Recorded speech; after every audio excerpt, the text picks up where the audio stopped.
I'm the bunch. Let's give a check and make a first call. Why me? You try me, you try me. She said she wanted to be mine, and my cocoa drives her wild. And boys and girls, welcome to the Dadaboy show. Bada boom, bada bang. Yo, this one, pardon me, man. I might get emotional. I might cry at some point. You would not cry. We'll do the crying for you. Ladies and gentlemen, I have the one and only, Hallelujah. Denrele Edun in the building. Body drums roll. I probably don't bust the air drums on this microphone. I think, let me even start like this. I think everybody, at some point, that saw you do your thing growing up, everybody has had that Denrele reference in their life. I got you. And I had my own in I think I was in uni, and Twitter just came out, and the lecturer said that I am like a Denrele, and I sent that and I tweeted that, and 2 days later you replied. You were like, yo, the lecturer knows what's up. I swear. I was like, yeah, he definitely knows what's up. You understand? But I just want to say, my guy, you are such an energy that you just keep us going. You won the wall, bro. I'm still in awe. You're on the wall of fame. fame. On the wall of fame. You understand? And you're one of the main reasons. You understand? Yo, when I see you, I'm like, yo, this guy don't stop. So many years, and I'm like, so we can't stop. No. And it's just and the universe just works in a nice way, and you're my neighbor. Yes. Apartment 3. And I need to move that person out of apartment 2 and just move right beside you. Yeah, man. But I swear, I don't even know where to start from. Normally, I have things to say. I swear, I don't really know where to start from. You have a lot to say. Do you say this to everybody else who comes on the show? Never. Okay, all right. Just checking. Never. All right. Attorney confirmed. Okay, so let's start with you. It's been a minute where I saw an interview where you spoke about you, because you put in so much work into other people. Yeah. You know what I mean? And you always speak about people's work and stuff. So let's talk about you and how it started and being a child superstar. You understand? So many people have forgotten. Deep. Yeah, man. Can you Very profound. Yeah, What? man. Please. I think you just touched on something very, delicate. How I'm just, I don't know. I'm somehow somewhat fine-tuned to always just do things so much for people that I not necessarily forget myself in the process, but then I kind of put myself last. I'm the kind of guy who set himself on fire to keep others warm, if you understand what I mean. Totally. But please don't say yourself I would fire, say that I'm not setting myself on fire anytime soon. But let's just say I'm on fire, call 911. Yeah. I originally started professional showbiz in 1994. Some of you in this room, where were you? Don't worry. Don't even ask them. Professionally. 94. But you see, it started in 1993, but then I got a bigger break in 1994. Yeah. And 1993, that was Tales by Moonlight. Yes. I was Waka Pass, But I think 1994, the journey originally started on NTA Network. Yeah. Kiddie Vision 101. If you remember, it is time for Kiddie Vision 101. Ah, you remember? And it was Monday, 6:30. Go do your research. Do your research. My first paycheck was 150 naira. We shot that episode. Wait a minute. Does it go for a month or a day? I'm about to break it down for you. That 150 naira was for an episode. So that's 4 episodes in a month, 4 Mondays in a month. So that's 600 naira. But that 150 naira, we shot it in February. I didn't get the money until October. It still happens in 2020. The system. Oh my God. I love it. And we used to fill out a lot of pink forms, pink contract forms. I didn't have an account at that point in time. So I was paying the money into, my dad's account. Yeah. Then one day I now said, I remember Valentine's, and I've never said this anywhere. I was in SS2 and I wanted to do CHS. You remember CHS? So I needed the money, and then there was this particular girl that I loved so much. She was in Evadelaja. She's married now. Everybody who I used to love, they're all married now. I don't know what message they're passing across. Kemi, forgive me, but I'm going to put you out there.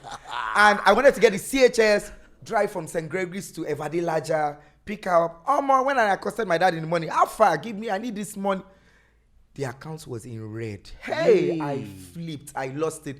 But you see, leave it at that. Let's just say that date didn't happen. So, from 94 to 97, yeah. That was when I stopped Kid Division 1 when I got admission into Unilag. I moved from that 150 naira, then I became the highest paid kid actor. Pin that naira. down. Yeah, pin that down. From 150 to 800 naira. Oh my and then God. from that 800, and they will still put tax, so they will still deduct. Yeah. So like, How was it? I can imagine your I'm trying to remember. invoice. But for me, then it was just, we used to get the Lifestyle. money in bulk because we knew the money would take forever To come. But then we'll get it. And then I started writing 1 or 2 scripts. Oh. And then people wanted me on like their shows on NTA. I remember after the storm, they came to the studio, would like this boy on. My producer said, no. I remember all those producers back then. Well, long story cut short, it was defining for me. I even remember one night, we left NTA, and then I took, boarded the bus from Balindi to Yaba, and then the bus broke down on 3rd Mainland, and armed robbers now. When I started running, I was running. And then there was a girl with me. She had glasses on. Her glasses fell. So she couldn't see. So I had to hold her. I don't know. It's weird that these things are just, flying back. But then I still had to get back on set the next day. Little did I know that I was preparing myself for the show must go on. I was just excited about the fact that I could leave school, go somewhere. Yeah. Get something done. And I was the youngest, the shortest, the skinniest, the most talkative of the lot, very loquacious, in your face. And one thing that I also learned on the job, we could have a scene with 5 people and then maybe 3 people don't come through. I would learn all the other lines in like 2 minutes. I didn't know what I just knew that I was just sharp.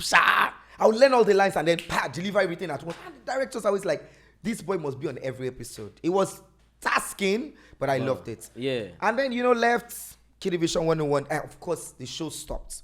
Because a lot of How long did it last for? 3 years? The show had been in existence since, like they started in Jos, NTA Jos. So I think from like 1986. Damn. Yeah. And then we were like the Gen Z of Kid Division 101.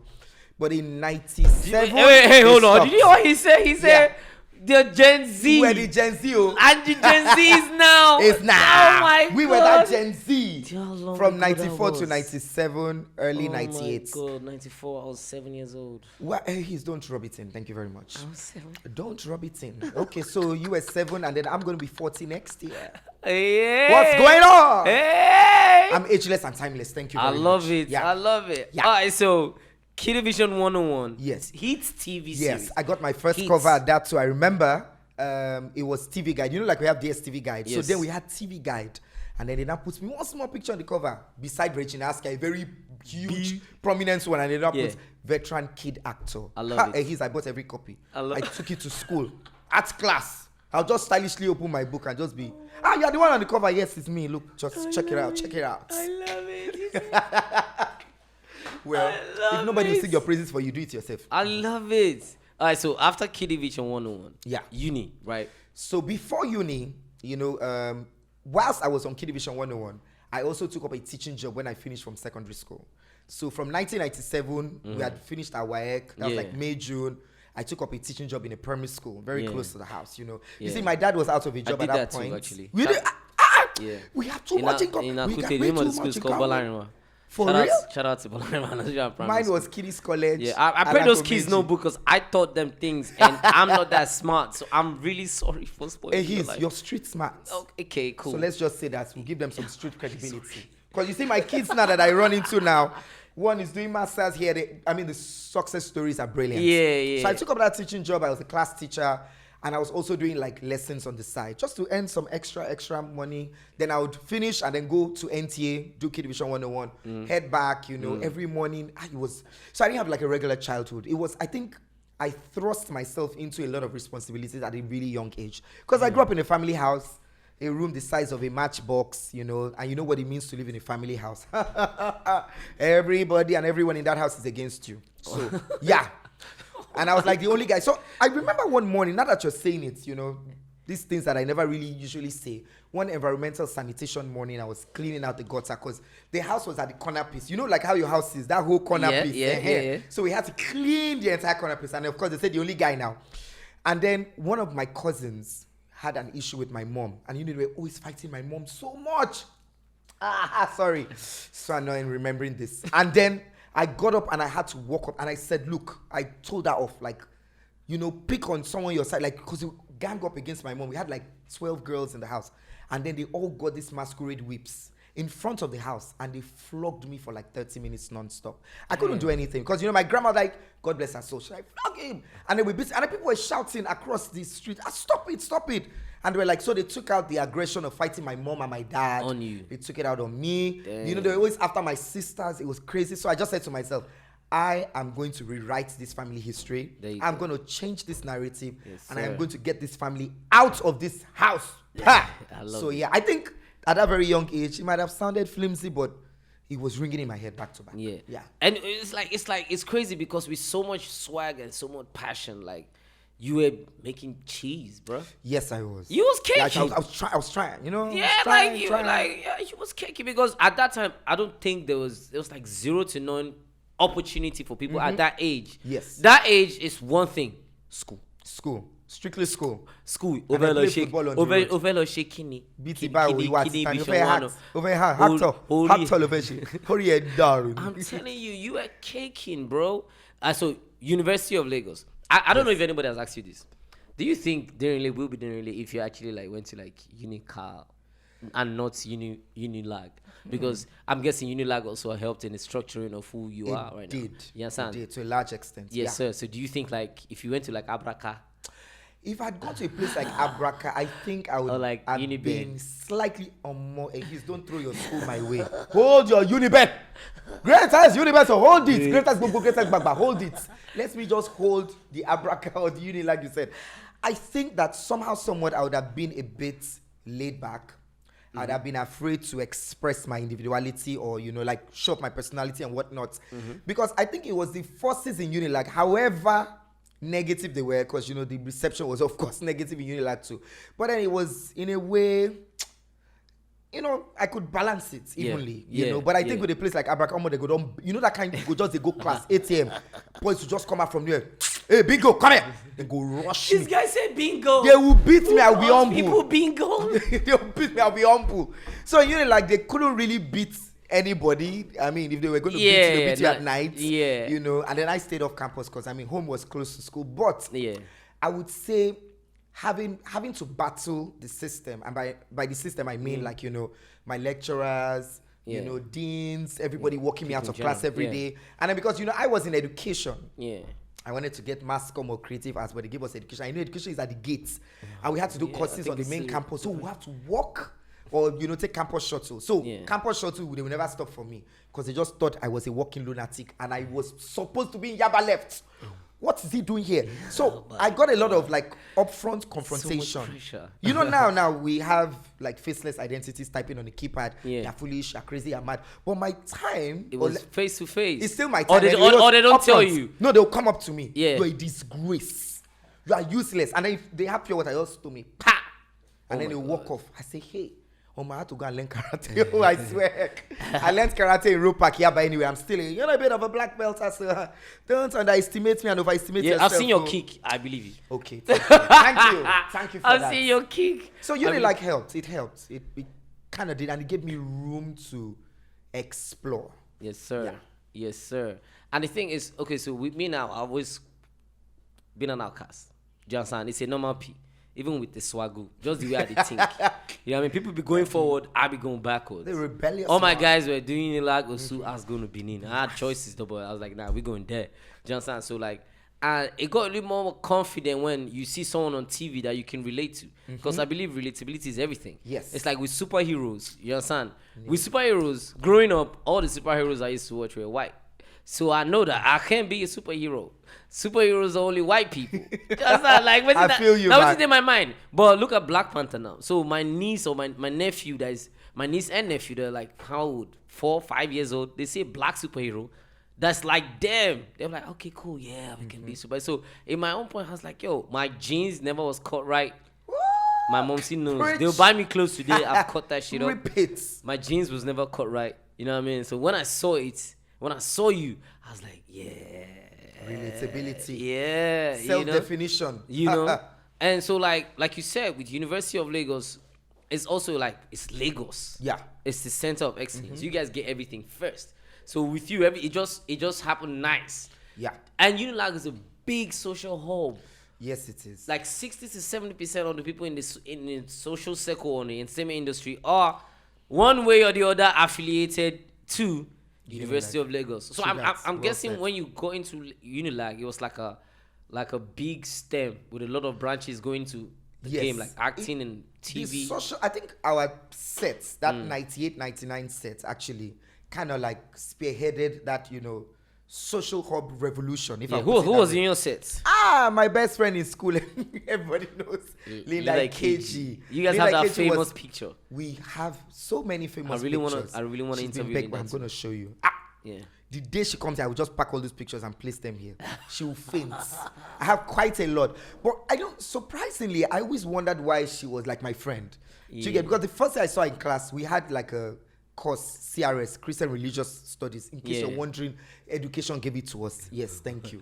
And then this girl entered, she refused to sit. I was like, who is this girl? She was just out of place. She was the outcast in class. And I said, you know what? This girl is going to be my friend. And then that's cool. She warmed up eventually, but it took a while because Linda is not like a people's person per se. And then she just realized, okay, so this boy can help me whilst I go and do my modeling thing. So I used to write majority of her tests. Yes, assignments. You? Yes, and guess what? I wrote them out of the class. Because the moment a class is at 8 a.m., I'm in the class 7:30.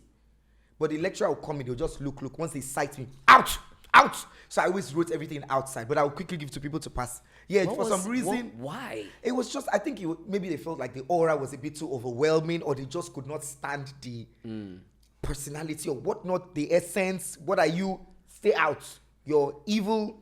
You're oozing bad vibes. You be winch. You're banjo. You be karishika. Stay outside. So with that, I'll just message Linda. Then we bought 3310. Yeah. I'll say, Linda, I'm writing this one, and I remember that Linda might not come for some classes. Linda is such a brainy. Once it's time for that paper, I'll get to the exam hall an hour before. We'll not sit and I'll start telling her everything. This is. And then she'll come at you and she'll get a B in the course, Yeah. So, she was such a great friend. She's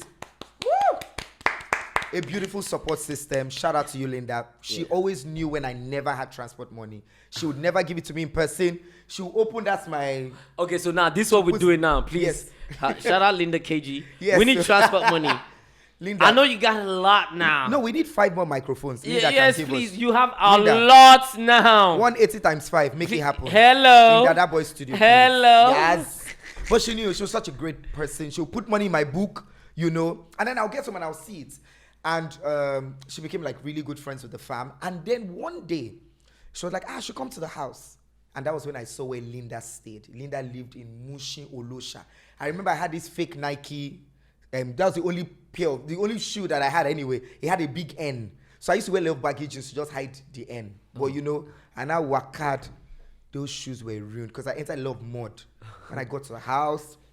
And I'm not supposed to say it, but might as well say it. Is that when anything unfiltered, undiluted, I needed to do number 2. And you see the toilets in Linda's house, everybody would drop it, until the last person, then they will now flush because there's hardly no water. God. So I had to now drop my own download. But then, her story. Look at Grace, look at growth. She's in Parkview now. Where she's at? She's on Banana. My bad. Sorry. Her toilet. Sorry for insulting you by saying you stay in Parkview. My bad. You stay in Banana. Linda, let them know what your toilet looks like. Oh my God. Wale, remember the toilet. It's like our entire compound. Oh my God. Okay, anyway, away from that. So I joined a theater group on campus, Theater 15. Yeah. Theater 15, alumni, RMD, the late Francis Aguteju, Babyface, TA, Coyote Peters. Damn. Even Yo. But guess what? Yo was not in Unilag. He was in Lasso. We never knew. We always just thought Yo was part of us. We just see Yo every time. I almost Basket as well. Basket used to come through. Yeah. So just a lot of industry veterans. And that was when I learned the artistry and craftsmanship of stage acting. We just did a little bit of waka pass. And it was just good to have like a world out of that negative world of lecturers sending me out of class to a world that received me warmly. So when would you say was your defining moment when you became the Denrele? Wow. Yeah. because I have so many questions that will come after this. After that, Because I let want to me figure out see. like how you decided to do what you decided to do, because it's like, okay, I want to do entertainment. Do I want to act? Do I want to be a model? Do I want to be a presenter? You understand? And stuff. And in this country, it's kind of like the one that comes first. The opportunity yeah. that comes first. That's how you grab a ball. When would you say, okay, this was a defining moment that, okay, that Denrele Edun came through? For me, I've gone through that self-discovery, self-realization, actualization process. Yeah. Like at a really young age. I had no mentor. I was nobody's mentee. I was just finding my purpose in life. And I think, we're going to give them all the kudos in the world, even though it's taking everything out of me to say this. But I would say it had to do with working with the Soundcity music and lifestyle channel. And it wasn't even when I started. Because when I started, I was the lowest earner. I remember people were earning 65,000, 100,000. I was earning 45K. Yeah. And I was the errand boy. They would send me to go and buy food. This was 2005, 2006. Yeah. Now, I had done Everyday People previously when I was in uni, like 2002, 2003. So, Mr. Tajin Adepetu, the channel director, said, let's call this boy back. But then it was very hard for them to find me a show that fitted my aura, my brand, my energy, my vivaciousness. So they were skeptical. Can we put this boy on screen? Will people like him? So they always reminded me, you're on probation. And I remember one day I covered, we went to, cover Sound Sultan's launch at Fantasyland. If you remember where Fantasyland is. Yeah. Oh shit, that's why I did my audition on MTV. Yeah, I remember that one now. Yeah. And then from Fantasyland, they now took us to Alliance Française, which was just down the road. And I did like an exceptional job. I was so excited. Finally, because we would follow all the other presenters, all the other VJs to like their locations. We would be the ones waiting, holding their bags. Yeah. If I remember when Yinka and Deji flew to South Africa for the Kora Awards, went to the airport, we were saying bye-bye to them, and I would say, hey, when will my time come? And then they finally gave me an event to handle. And I went through, even interviewed the security people. Oh my God. Interviewed everybody. I was so excited. And then I got to the studio, and then everyone was watching it. My goodness. They finished me. Wow. What is this? The insults hit me left, right, center. And I think it really killed my morale. It finished my ego. It was like a self-confidence drop. And then they said, you're on probation. Like, if you don't deliver in the next 1 month, we're going to get rid of you. I said, wow. And I had no fallback plan. I had nothing, and you see, at that point in time, my dad was retired. He was at home. My mom had traveled because, my mom was going through so much in the house. Yeah. I just saved all that I could and sent her to Mauritius, like, I will handle it from here. And I was like, okay, you know what? I am going to seize this momentum with everything I can. So I moved into the office, the studio. Yeah. Then normally before we moved to Lekki, I started staying in the studio. I was learning editing, I was learning producing. So I came up with the show, the Star Host Show, which I was still not on camera, but I was just doing Star Host. So I was inviting celebrities to come on, and then I was just trying to win all the validation I could in that office. And then it just started with one event, and that's the event that I feel redefined everything that I have come to be. I was in the office. Kemi Adetiba had joined Soundcity that time. Kemi Adetiba, shout out to you. And as a producer? No, as a presenter. Yes. Say mark it there. Yeah. Kemi even gave me, I remember that I had a flip phone. Okay, so I'll get to the bit of the phone. Yeah. So they now told Kemi to go to Planet One, and she was going to handle red carpet for Kingsley Ogoro's movie The Widow. The Widow, yeah, that's the title. And Stella Damasos was leading it. So it was a very exclusive affair. This was the first event we had ever gone to that they had crowds screaming on the sidelines, So Kemi got there, and Kemi was like, I don't think I want to do this. Why? Yeah, Kemi is blunt that way. So the producer said, oh, let's call that boy good for nothing idiots in the studio. Oh, and then I was sleeping in the studio, and then they called me. And this is how they call. Not the usual way of cajoling, like how Mnet, MTV Base would do it. Hello, where are you? Are you available? Just like, where are you? I don't really know about that for MTV Base. Well, Viacom. Okay, okay. And then he just called, where are you? And I'm like, I'm in the studio. Come to Planet One now. So I quickly dressed up. In my rush, he was calling me back to back, the producer. So I left my phone in the taxi. It was a yellow cab. So I ran in. I realized I was like, And then he was like, go there, stand there now. Just give me the mic. I was like, oh, so what's happening? You just told me straight. Are you stupid? And you said those people on the sidelines could see what was going on. Kemi Adesiba was sitting. She was just sipping one nice smoothie. I was trying to even ask her, Kemi, what's the event about? She's like, don't worry, just go. And the guy was shouting at me, go there, stand there. So I was jittery. And then the people screaming were, the guy was shouting on me. I felt embarrassed at the same time. I was like, what's going on here? I was just trying to understand the complexity of what was happening around me. And then we just heard sirens. Blah, blah, blah, blah, blah. And then we just saw protocol, entourage, everybody, bodyguards. I was like, what is going on here? Who is here? What? And then from the side of my eye, I could see a lady coming out. And then, tall, elegant, light-skinned. I was like, I've seen this face. This is the first lady of Lagos State, which is, Chief Oluremi Tinubu. Yeah. Then when Tinubu was the governor, I was like, and then she was just walking. And then the guy shouted, make sure you interview her. If not, you will not collect salary for this Who is this guy? I'm going to tell you who he is, don't worry. He was just shouting. So whilst he was shouting, with the crowd screaming, I was trying to deal with all of that. And I was standing there, I was shaking. I was like, hey, if this woman fall my breast today, my whole door finished. So what I did was I just stuck my foot out. And I said, Mommy, if you pass without talking to me, you follow. And then she just stopped and she looked at me. She had never seen me before. She just looked at me like, so I knew I got her attention. So I just quickly, I said, Mommy, if you had to adopt me, if I was your son, what would you change about me? So she just calmed down. She said, this hair has to go. You're a fine boy with that. So I just, motherly instinct. There you he go. said, these shoes, are they no heavy? You are so tiny. Your clothes are oversized. Chain. She was lifting everything off me. So I just quickly seized the moment and I, asked her what the event was about. Yeah. But in a very nice, twisted way. And then There she you told go. me, oh, it's the premiere. She's the matron. She's got, a special empowerment, initiative for widows, away from all of that. But the moments I did that interview, she left, she was smiling, and then from then on, it was a self-confidence booster. It was like the baddest revenge for my producer that was screaming at me. And then I remember Genevieve coming in and I knelt down. That was the first time we ever saw Genevieve too. And I was like, Genevieve, marry me. And then she said, yes. Everybody was warming up to me. And I was like, wow, this is the first time I'm doing this. Remember, that red carpet section was something that we had built in the office per se, because I always thought we could do a show before the show, which is why I can proudly say, and he's back me up on that one, that I revolutionized the red carpet culture in Nigeria. Yes. On G. Thank you. On God. So I remember no cap, period. Thank you. Full stop. Period. Say it again. I single-handedly Here you go. revolutionized On the G. red carpet culture On G. in Nigeria. On G. The red carpet just became, On from that G. time. It was a party. But then you see, working in an environment like Soundcity, I was also worried that the other presenters might resent me to a certain extent because of the trajectory of my success story.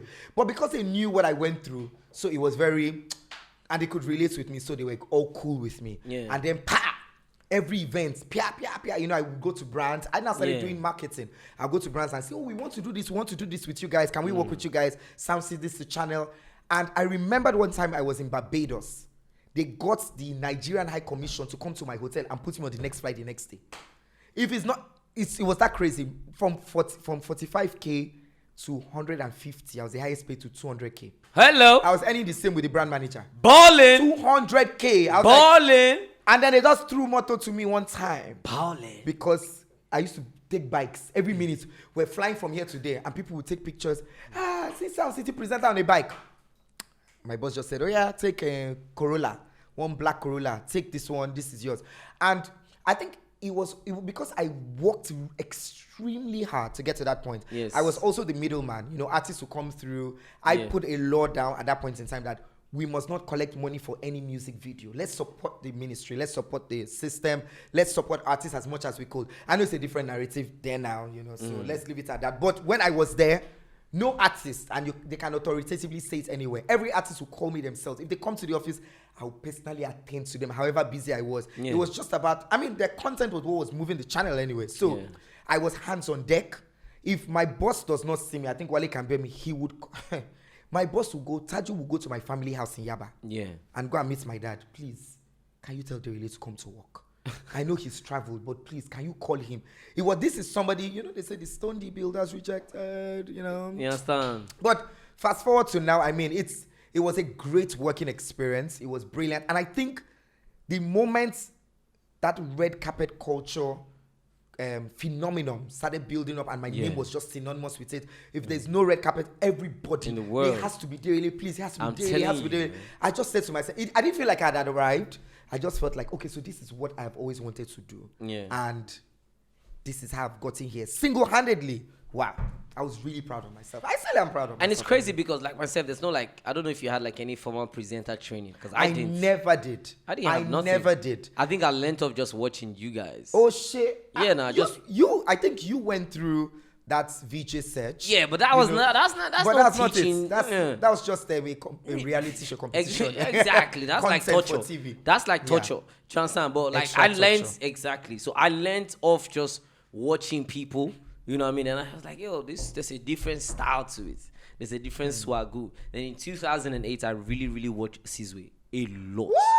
In 2008, Sizwe. I watched Sizwe like it was like I watched him religiously. I was asking people like, we have to watch it. You understand? You understand? So like that's when I knew like, okay, cool, this thing is vice. But I had no clue, had no idea. So like yourself, no formal training or whatsoever. None whatsoever. Presenting at all. It was just the power of talking to people. Spontaneity. I'm a people's person, so it was always about. At first, it was an experiment. I was like a bit of a lab rat at that premiere to know if I'm on a red carpet, if people will run away from me or if they will gravitate towards talking to me. Yeah. And then I realized that because I'm a body language expert, so I could gauge people coming onto my red carpet. Once I see your face is one kind, I'll just find funny things to say to crack you up. And then you go in and then you just think back and, oh, that guy made me smile. So it was always about, we need this guy's presence, not just on the red carpet, but at our events. Yeah. You know, and I would also say that working with a channel, as, you know, like as draining as Soundcity, and I use the word draining, you know, I had to learn. I was a multitasker. I was, in short, headliner. Yeah. They'll make me the showstopper. Yeah. I'll be a jaw dropper at some point. Yeah. Script flicker every time. Script writer. Everything. Button pusher. Switch flicker. You know, chat stopper. Track slammer. Bah. Everything together. But I learned beautifully. I love it. I mean, it's somehow, somewhat, I might be out of that, you know, job jurisdiction. But, you know, but I vowed that I was never going to go back there. And the thing is, you also took it. See, me again, I follow your blueprint. It was very important to be very Pan-African. Yes. You have to be as African as possible. You have to be as African as possible. Do you understand? When I don't joke with I call them the big three, the two Babas, the Dibanj, and of course P-Square. P-Square. Both of them. P-Square. I say, do you know what it means to be famous in like 30 countries on your continent? Woo! And the continent has like 51 or 50, I don't know, there's that number, but to be famous in like 30, these guys are that famous in like 30. Yes. Just so it's very important to be Pan-African.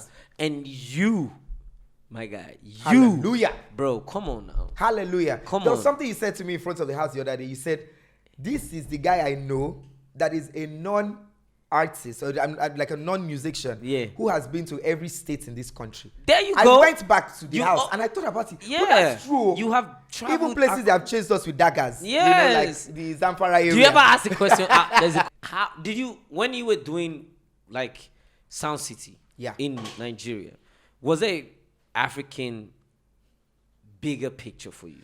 Not necessarily. And this is before like even going to like the other channel. Yeah. Okay. I didn't even see that happening. I just wanted to conquer what's I was in a comfort zone and I felt like, oh yes, I've conquered this terrain. I was enjoying it so much. Yeah. And then the only places we had to go to was just Ghana. Just, you know, we're trying to set up Soundcity Ghana. So I didn't see that happening. I just knew, you know, somewhere at the back of my mind, oh, someday we'll go international. We'll get an opportunity to work with an international platform. So I did not see that Pan-Africanism. You know, I didn't see it happening with the Soundcity channel. I just felt like, oh, conquer Niger, you know, and because I was doing so much traveling, I didn't even have time to even think safe. I wasn't even taking care of myself properly as I should have. I was just obsessed with getting the job done. And, you know, and I was making so much money. Recently, I just heard one of the brand managers told me, I said, for every event that I hosted, the red carpet or I was present at, there was a special fee. I'm not going to call the figure. Attached to it. I said, wow. This money, I did not even see and I was owed salary for a year and a half. Yeah, but anyway, we're celebrating the good times, so let's leave it at that. Let's not go there. But truth be told, I mean, by the time I now started work with the other channel, and you see, it was at a very dark phase of my life because I got pushed, not even I got pushed out. I got ousted out of Soundcity. I didn't see it coming. I went to Dubai to host What's a that concert. story though? Yeah, so I went to Dubai to host a concert. Myself, MI, Soskid, and then Dami Crane was just, on the scene. Soskid's cousin. So he brought Dami as well. I went to Dubai. But before I left for Dubai, usually I do like star hosts. I'll shoot like 10 in a week. Yeah. So they have enough to run for the month. So I explained to everyone, I'm going to be away for 2 weeks. I mean, I would not be available for red carpet events and whatnot, but the other presenters to handle this. So I traveled, and then they sat down and they said, oh, I think Denrele has grown bigger than the brand. He's more overexposed than the brand. Because I remember this. I met Dangote at an event, and he called me and said, this boy, what do you do? I see you everywhere. Who do you work for? And I said, oh, I work with a music channel, Soundcity. And he asked me, what's that?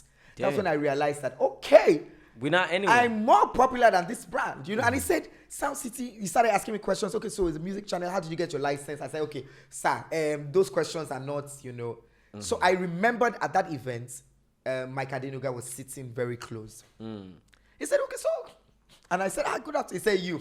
And Mike said to me, you, that you're doing MTN Soundcity campus stuff. You don't want to come and do Glow. I said, sir, please invite us to the office. I will do Glow. And that was how we got the Glow Rock and Roll. But that was for Soundcity. Away from that, that was when I realized, okay, so this name is... What is just happening? Like how people's lives started. This guy just... And this was at an event. Do you know how many people... Do you know how many people blew off that? I know somebody that came out of that... Yes. Both shows, actually, And, I mean, it was brilliant. We built a lot of success stories, but, story for another day. They sat down in the office, they tabled my matter, and they said, I think we need to get rid of this guy. But it was now somebody who I brought into the channel that was supposed to do, not a presenter, was to do other work, that was spearheading that conversation. Damn. I was very surprised. Damn. But so let me tell you how it happened. I got back from Dubai. That day, I had a Soundcity event to cover at Tribeca. Yeah. So I was already getting dressed. Then I saw some strange people enter our family house, and they said, we are looking for Mr. Dele. My grandma was like, there's no Dele here. And I was getting dressed, I said, we're looking for, do you have that car outside? I was like, it's me. And guess what? The police people they sent to my house, remember I used to be a teacher in my area, so I taught all their kids. So the guy said, no, there's a petition against you at Panti police station, but no, you know what? Just calmly follow us. No, don't stress, enter your car, drive it. I was like, petition. So immediately, first thing I went to my head, what did my sisters do? Because, one is quite rebellious. What did they do? I said, what did they do? So we got to the station. I read this petition. I just sat down and started laughing. All the parents of the kids I had taught came out. Petition against you. I beg, no, answer them. Tell me, what those your people where they work with? And I read, they said I wasn't coming to work. I had siphoned company money. I had done, it was very self-destructing. But I've grown stronger. So I said, this opinion is not my reality. So I sent the petition back. I gave it back to the police. They said the only thing is that they said you have to drop this car. And I'd paid for the car, from salary. Yeah. Said you have to. I said, okay, no problem. I'll come and pack my things. I got out. I crossed the road, the Panti road, crossed. Yeah. Took a yellow taxi, went to Tribeca, did the event. I saw S. and Yinka, and I was telling them that this is what just happened to me. Soundcity sent, they didn't believe. They said, not you. I said, well, it just happened. But guess what? That was the point I realized I was at ground zero because I had nothing in my account. Because I was working with the brand, I was so excited, and that's why we need to be very conscious of these things. Yes, there was no documentation to that effect. Yeah. My account was in the red. I put my sisters in private universities, hoping, okay, let me give my sisters what I never had. I just knew that I was fucked up over and out. And then so I wrote a petition. I replied the petition and said, okay, so it's fine. You don't want my services anymore. Can I get my money back? So I outlined everything. Even the sum itself was staggering. I got a lawyer to send it. And they told me, this is the response. And I will say this first time here, live on Dadaboy. They said to me, the official car we gave you was returned in a deplorable state. So the money we owe you is what we use to fix the car. And I said to myself, then and there I just sat down. And I said, I would never, ever in my life go to number 5 Ayojagon Street, Soundcity office, never again. So what I did was, I just went to the office only once. I got a car off a friend. He lent me his car. I got to the office. I cleared my desk. They were now trying to call me into the admin office. Oh, let's talk about this money. I said, no. You people know how well I slaved for this money. You people know how well I brought money to this company. This money, take it. I don't even need it. Bro. So I packed all my things. I got into the car. Even security refused to let me leave. They said, you have to check my card. They have to check. I said, no problem. I looked at the security people. You people, Anyway, let's leave it at that. So I said, okay, it's fine. So when I drove out, I just said it as I was driving out of the gate. I said, I am never going to return to this place. I'm not a vindictive person. I'm not evil. I'm like one of the nicest humans ever. I don't think people know this though. Yeah. I mean, so I never came out to say, because you see, I respected the brand. I still respect Mr. Tajuni so much and the brand. I had the utmost regard for him. And I liked how he gave me good break. I said I was never really going to come out and say, this is what transpired. So I left. And then everybody else was, the show goes on, the show continues. I was back to living from hand to mouth, I wasn't mobile at that point, so a lot of taxis. There was no Uber then, so I was just, and then, my sisters were calling me, they're in school, we need to pay fees.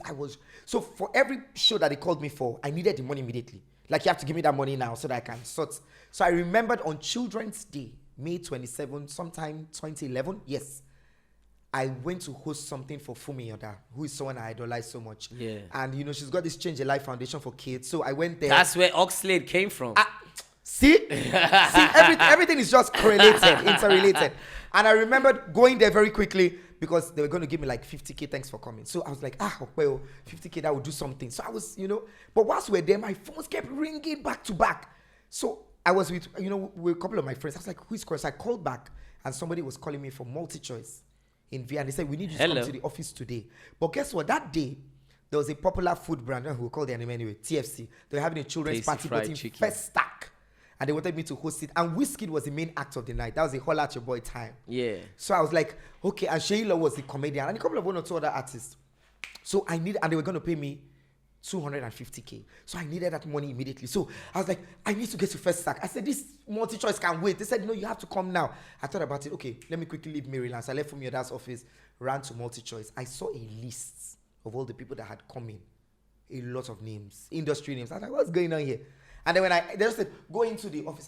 So when I entered, I saw like 20 people in the room. So I shouted, hey, what's it happen for here? Everybody, Biola Labi was at the helm, Lee Kasumba, Gideon Kobani, quite a lot, a lot of industry bigwigs. And they said, you're here. They didn't tell me what I was there for. So they said, have you gone through the script? I just said, please, let me confess.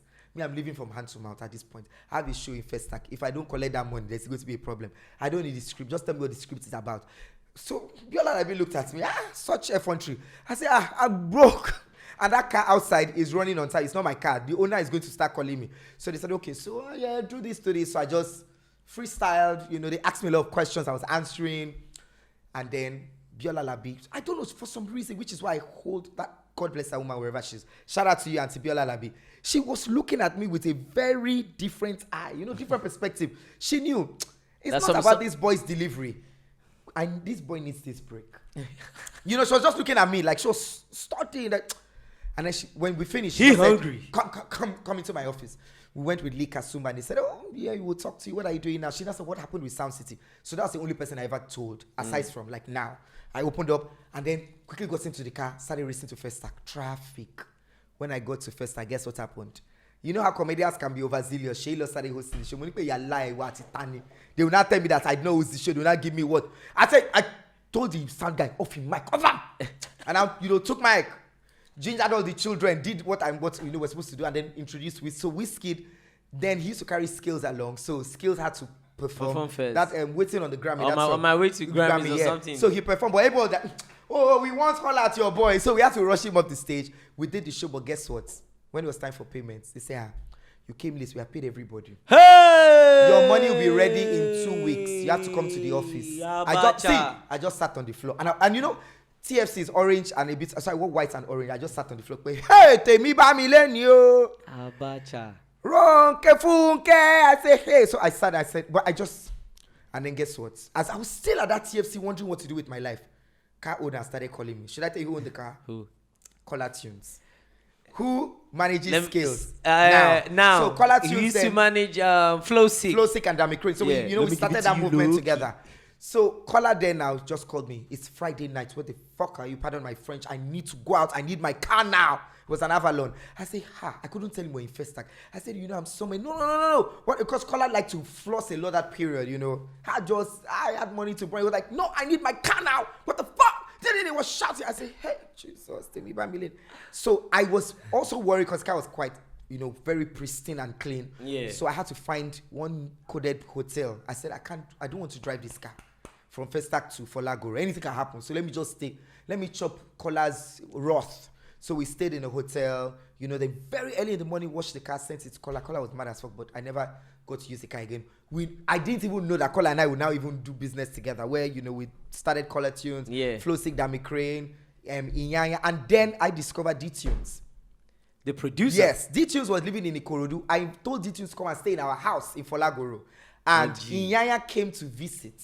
Yeah. And I said, I'll do a song for this boy now. And then D-Tunes came up with that, that melody. Yeah. I said, I cannot do this kind of song. The Kokere one. Never. It's What's because you're still a singing. Yeah. So D-Tunes said, just try. You were still a singing guy. And then, boom. That's how Kokere. D-Tunes again. He never wanted to release the song. When Inyanya saw how huge it was, he sold his Project Fame car to shoot the video. That's when the Galaxy danced in. Yeah. But long story cut short, a lot of artists used to come around and it's crazy how you mentioned so many people like in just one. Oh my. Pardon me. Like, sorry. It just is endless. So I then swear. Yemi Alade was also on the line. You come around now. You say you did Yemi? He did now. Yemi Alade was in that, that hostel in Sabo, that blue building where all these Unilag students were. Now, Yemi Alade was just new. Bayomi Shori had introduced Yemi to me. So I told Yemi she had to do a song with Flow Sick, else I was not going to help. Yeah. So she did a song with Flow Sick. Then Bayomi Shori now said, we have a bit, one producer boy is in Ikorodu. So I sent Flow Sick and Dami Crane to D-Tunes' place in Ikorodu.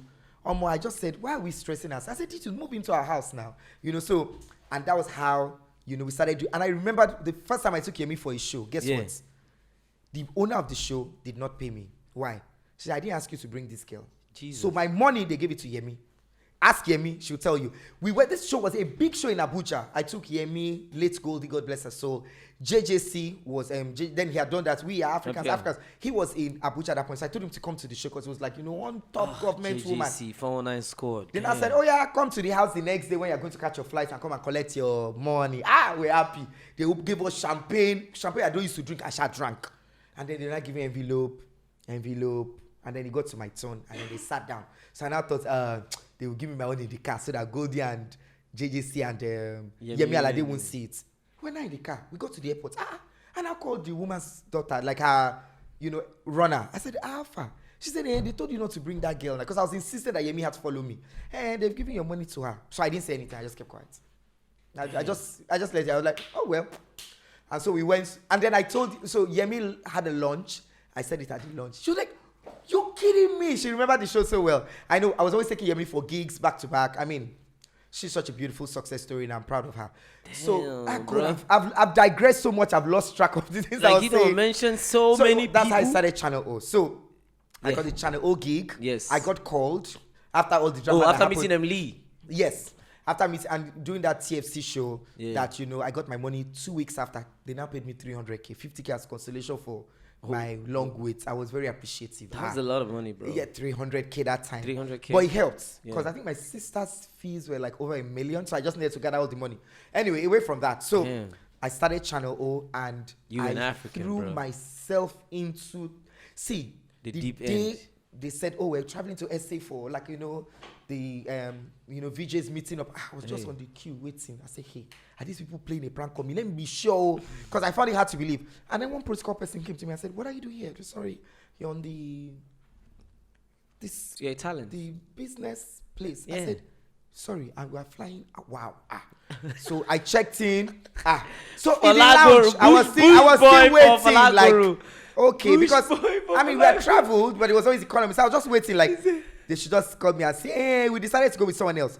Not like I was thinking negative, but I was just wondering, okay, so where's the fuck up coming from? Where last minute slap me with it? And then I got on the plane to SA. We're staying at the Santin Sun. I had never stayed in a hotel that huge. Yeah, Santin Sun. And then we're there, and then every shoot that we had to do, oh my goodness, I was kneeling for even driver, chaperone, makeup artist. Like everybody gravitated towards me so much. The other guys, they were just wondering, okay, so how do we fit in? I was like, I'm hungry for this, man. You have no idea. So Grace, yeah, they did seminars for us. Grace, Cabello, Pushiama, quite a lot of them. It was myself, Joket from Tanzania, Joey Muthenge from Kenya, J Town from Ghana, and Flavia from Uganda. What's that girl's name? The pretty one with the name with N. Noncle. Beautiful. Oh yeah. my God. Mr. D, thank you so much, man. For real? I appreciate you. We can't. No, you can't chase me out. How long have we been talking now? 2 hours? 3 what? hours? 2 hours? See, that's the thing. 2 hours I plus? said Ayis is at the industry center of gravity. I love you, just man. be talking to you like, see? I love you, Do you man. feel like I was doing an interview? Even this camera, I was just wondering, why is the camera here? I swear down. I love you, man. Yeah. You're a blessing to Same this here, generation, man. Thank you, man, for being you, man. Just being you. Should I say something that I've never said to you? What's that? Thank you for always appreciating my craftsmanship. And I'll tell you, always remind me, you constantly say it in an industry where regard and respect is like swept under the rug. Yeah. You always show it. Oh, thanks, man. Every kind of way. Yeah, man. Like, it is I get eyes now. to see. I get Thank eyes you. now. Thank Thank you so much, man. So in that's the way you even make my own day. See? You don't have to just that you say it a lot, you say it in places. I've heard you tell people safe, and people have told me. Yes. So thank you, man. Shout out to you, man. The out man to with you over too. 200 shoes. Yeah. We need to let them know. Thank you so much, Denrele. 6:07 p.m. 19 November 2020. We're talking from like 3, you know. So it's like 2+ hours. What? But I love you. Follow Denrele on all platforms. Just find me somewhere. At Denrele Edun, right? Yes, Denrele_Edun. DEN. Because you always funkify the spelling of my name. Yes. So it's Denrele. So it's Denrele DENRELE_EDUN. Oh, thank you so much. Remember, subscribe, comment, like, love us. We love you too. Peace, love, and bye-bye. Dadaboy show. Dadaboy. Dadaboy on their promising but over delivering. Bye.